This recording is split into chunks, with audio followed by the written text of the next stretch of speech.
Welcome to Meeple Mentor. I'm Jared, and we're about to play Dragon Castle. Let's take a look. I'll show you how. Feel free to pause the video as needed to follow along with your copy of the game. For your convenience, I've added chapter timestamps in the description to the different sections of the tutorial. Make sure to subscribe and hit the notification bell below the video so you don't miss any of my latest content.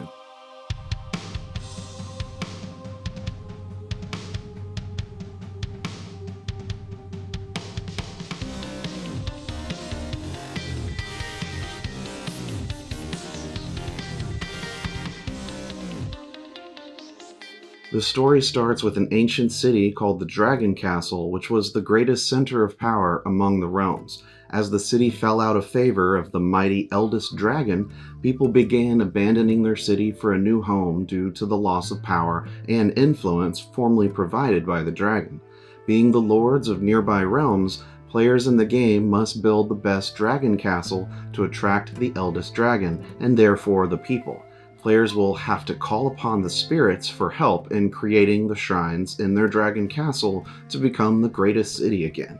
Dragon Castle is a medium-weight abstract game using tiles that look like the traditional Chinese game Mahjong. However, it plays very differently than classic Mahjong. During the game, players will be taking tiles off a large center stack to arrange them on their own player board in a way that best scores them points. Let's take a look first at how to set it up. Start by choosing a central board to use for your game based on the player count. Check both sides of the boards and look for the player counts to see your options. Once everyone's agreed which board to use, place it in the center of the table. Near the back of the rulebook are included several other tile arrangements you can use for variety.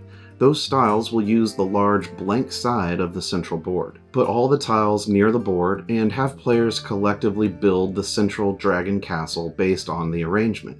The tiles should be shuffled up and mixed together before starting to build. The tiles will always be placed face up and only within the grid spaces, stacking but never overlapping. I'll show you how to build one of the basic setups. The number shown in the grid spaces is the height of the stacks that are placed there. Start with the highest numbered spaces and create individual stacks to place on each grid space one at a time. If you don't, you'll end up building and not remember which spaces need a second or third tile. Each player assists with making individual stacks from random tiles. The number 3 spaces get stacks of 3 tiles. Then players should create stacks of 2 for placing over the number 2 grid spaces. Once these are filled, add single tiles to the remaining spaces with a 1. Now your central board is built and ready for the start of the game. After playing a few times, the rulebook also encourages players to create their own castle builds by changing the layout to whatever you want. This will greatly affect the gameplay for more experienced players. Next, create a supply pool of the black shrine rooftops near the central board. Also create a supply pool of the victory point tokens. There are 1s, 3s, and 5s. The round tokens with the eldest dragon shown are called countdown tokens. Create a stack of them in the leftmost space of the countdown track. Then move one from the top of the stack to each space to the right until you've covered the one showing your player count. Next, you'll prepare a random dragon card and spirit card. But for your first game, they recommend skipping this part. If you want to include it, shuffle the dragon cards and the spirit cards separately and draw one from each deck. These will sit next to the central board for the entire game. The rest of the cards won't be used and can return to the box. The dragon card will be a bonus objective that awards extra points to players at the end of the game based on its unique scoring condition. The spirit card is a special ability allowed by all players to do during the game. Now give each player a realm board to put in front of them on the table. Each player also takes one shrine from the supply and places it in their shrine pool on the left of their board. Also, give everyone a player reference card. Determine a first player and give them the first player token. The rules suggest whoever most recently saw a dragon goes first, but dragons from this game don't count. The first player token never moves, but is used as a reminder during the final round. Players take turns in a clockwise order until the end of the game. On a single turn, you may take one action from those available. There are 3 standard actions plus the special ability provided by the spirit card. The first option is to take a pair of tiles from the central board. The 2 tiles must match both color and pattern exactly. At least one of the tiles chosen must be from the top floor of the castle. The second can come from any floor as long as it can be taken legally. I'll explain more about that in a second. The second option is to take 1 tile from the topmost floor, then take a shrine from the supply and add it to your shrine pool. The third action you can do is to choose 1 tile from the top floor of the castle and discard it from the game, putting it face down next to your realm board. Then you may gain a victory point token from the victory point token pool. No matter which tiles you take or remove with your action, you must follow the available tiles rule. For a tile to be available, at least one of its long sides must be free. One long side of the tile should not be adjacent to another tile on the same floor. For example, you can take this tile on the right, but not this one on the bottom since only one small side is free. You may take an available tile and then take the tile next to it if you just made it available. Since all 3 actions first involve taking a tile off the top floor of the castle, players don't have to commit to which action they're doing before taking that first tile. Once chosen, then you can see what happens and choose how to complete your turn. When taking 1 or more tiles on your turn from the central board, you must place them immediately on your realm board before ending your turn. The tiles must be placed face up in a grid space. You may place them anywhere within the drawn grid on empty spots or on top of face down tiles. You may never place a tile on a face up tile, nor where you already have a shrine.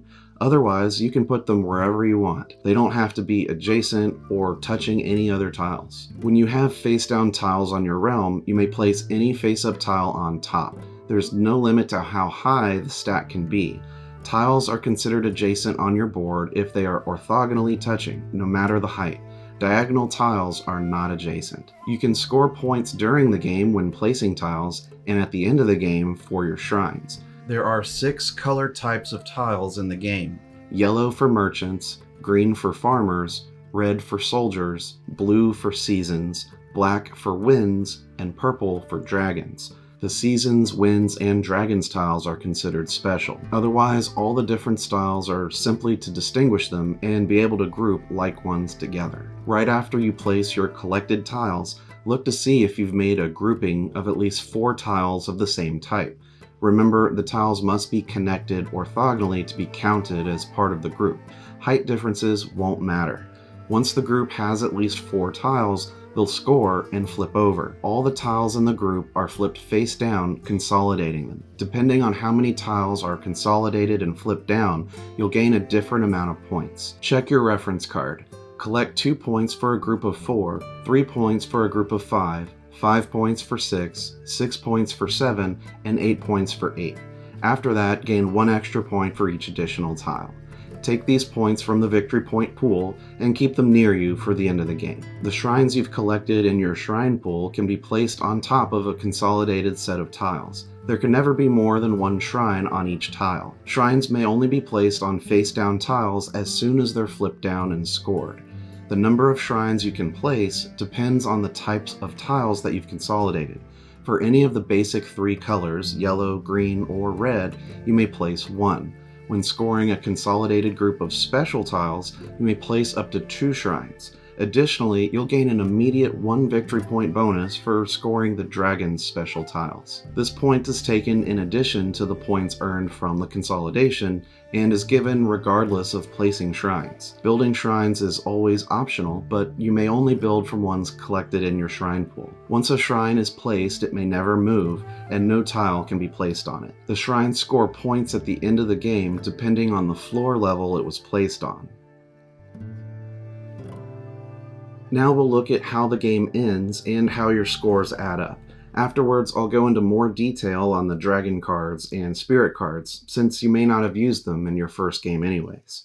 At the beginning of a player's turn, if there are only tiles on the ground floor, then the end of the game will come soon. A new action becomes available to players in addition to the normal 3. With only the bottom floor available, players may instead choose to summon the dragon as their action. Simply take the rightmost dragon token off the countdown track. Each token will be worth 2 points at the end of the game.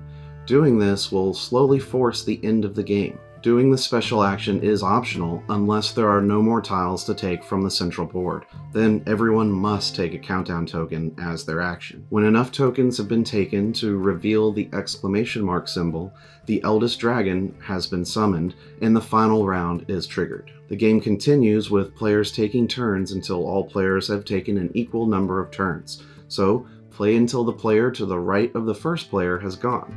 During these final turns, players may do any of the normal actions or take a countdown token from the stack as their turn. After the final turns, players will collect final points for the shrines built, countdown tokens collected, and final points awarded from the dragon card objective. Shrines placed on first floor tiles provide 1 point. Shrines placed on second floors provide 2 points each, and shrines on levels 3 or higher provide 3 points each.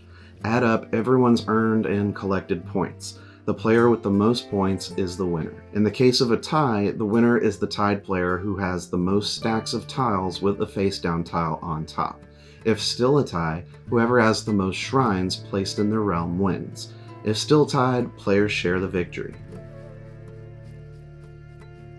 Including a dragon card in your game during setup gives players an extra way to earn points. Building according to the card is pleasing to the dragons, so they reward you with more points. The points offered by these cards are only earned at the very end of the game. The cards marked with a lantern icon are meant to be beginner cards. That also goes for the spirit cards. The Dragon of Humility provides 1 victory point for each shrine built on a stack of tiles that is adjacent to at least 1 higher stack of tiles. The Dragon of Righteousness lets you choose a row and column in your realm. Gain 1 point for each shrine in those lines. For each line completely filled with shrines, gain a bonus 2 points as well. The Dragon of Tranquility gives you 1 victory point for each separate group of adjacent face-down tiles in your realm. The group can be as few as 1 tile. The Dragon of Bravery gives you 1 point for each stack of tiles in your realm that is not adjacent to stacks with the same height or higher. The Dragon of Majesty scores extra points for each faction. Look at the soldiers, merchants, and farmers. Choose 1 face-up tile placed on the 3rd floor or higher for each faction. You'll get points equal to the sum of the numbers represented on those tiles. The Dragon of Power also looks at the 3 basic faction tiles. For each one, choose a group of adjacent face-up faction tiles of that type in your realm. Add up the numbers on those tiles. Compare these totals with the players to your left and right. Gain 2 points for each faction that you have a higher total than your neighbor, or 1 point for each tied faction. The Dragon of Knowledge provides 2 points for each unique face-up special tile in your realm. The Dragon of Harmony gives you 4 points for each direction that your tile layout is symmetrical on both sides of the thick black lines in the middles of your realm. Get an additional 2 points for each direction of symmetry of your shrine layout. The Dragon of Devotion gives 1 point for each shrine in your realm with at least 1 adjacent face-up special dragon tile. Lastly, the Dragon of Fortitude gives 1 point for each shrine placed on the edge of your realm. You may also choose to include the spirit cards in your game when setting up. Whenever you want during your turn, you may activate the power of a spirit card. Each of them provides a special ability to use during the game. You may activate it once per turn by discarding 1 face-up tile from your realm board or 1 shrine from your shrine pool. You may not pay the activation cost of a spirit power to get rid of a tile from your realm without applying the effects of the spirit power. Remember to look for the lantern icons on the cards for the recommended beginner spirits. The Spirit of Beauty lets players consolidate 4 or more faction tiles with the same number shown on them, instead of having to consolidate groups of the same type. You may build up to 2 shrines on them and gain 1 additional point as if they were a set of dragon tiles. The Spirit of Wind lets you flip 1 face-up tile face down, but not score it. Then you may move 1 shrine already built onto any other face-down tile in your realm. It must move to a face-down tile like normal. The Spirit of Strength lets you move up to 2 tiles in your castle to any other space in your realm, following all other placement rules. These could be face up or face down. When done using the power, then check for sets to consolidate for points. The Spirit of Elegance lets you take tiles from the Dragon Castle if just 1 short side is free. It does not need to be normally available. When paying for the ability, you can apply the ability to any tiles taken on that turn. but you must do it at least once. The Spirit of Deception gives you a bonus when taking the pair of tiles action. For your second tile chosen, you may take any tile adjacent to the first one. It doesn't have to be identical nor available. The Spirit of the Deep is similar to Deception, as it also applies when taking the pair of tiles action. The second tile you choose may be any tile of the same type as the first. They don't have to be identical. The Spirit of Change lets you treat one of the 3 special tiles as if it were any type to help consolidate a set. The Spirit of Faith card lets you build 1 additional shrine when you consolidate a set of tiles. The Spirit of Destruction lets you discard 1 available tile from the Dragon Castle. The Spirit of Cunning lets you consolidate a set of 3 of the same type instead of 4. You'll gain 2 points for this. The number of shrines earned will depend on the type of tiles consolidated, as usual. Keep the rulebook handy and check BoardGameGeek.com for FAQs and extra content. Check the video description for links to Cloud Puncher games for board game shelving and Mr. Meeple t-shirts for cool board gaming shirts. The Meeple Mentor channel is now part of the board game community, the Gateway Network, made up of great upcoming board game content creators. Originally founded by the Gamecasters podcast, the network includes Instagrammers, podcasters, YouTubers, artists, and more. Click the link in the video's description or head over to the Gateway Network's Instagram to find great new content. And thanks for watching this tutorial. Like and subscribe if you found this teaching helpful. Stick around to watch another Learn to Play video. And remember, teach when you can, but always be learning. See you next time.